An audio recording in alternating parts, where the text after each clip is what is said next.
Let's bring in senior political correspondent for Puck News, Tara Palmeri. Tara, good morning.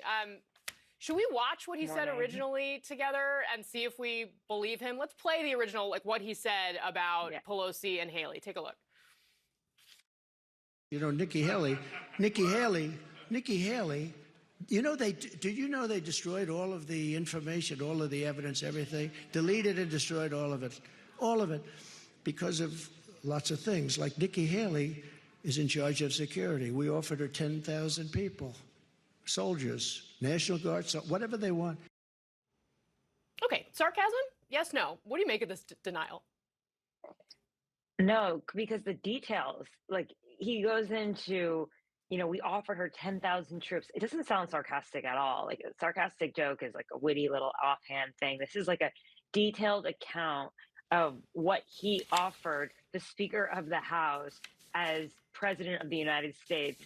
And Nikki Haley was nowhere near the Capitol. She had nothing to do with January 6th at all. She was probably in South Carolina with her family at that point. This is not even sarcasm. And then the word he used to say that he, you know, switched up their names purposely, interpose, that's not even the meaning of interpose. Interpose is when you put one thing in between two. This is not, he wasn't putting Nikki Haley in between Nancy Pelosi and something else. It's just very weird. It's a very weak defense. And, you know, but with Trump, does he really care? I don't think so. Yeah, I mean, I think the part that I get stuck on is that, you know, he does do this sometimes, right? He'll purposefully misname someone. And I can see a world where he wants his voters, right? Like he wants his voters to think about Nancy Pelosi and Nikki Haley in the same breath, right? But, and so part of me is kind of turning it over my head like, well, is it possible? But when you actually watch the clip, to your point, I don't, it's not as clear as some of the other instances. It's not a joke. Like, that's the thing. If he's saying it's sarcasm, it's not a joke. It's just the mistelling of a story. It's not even mistelling. It's like a totally, I don't know, different. It's a completely different story. Nikki Haley had nothing to do with January 6th. It's completely bizarre. And to say it's sarcasm is another it's just compounding the bizarreness of it all.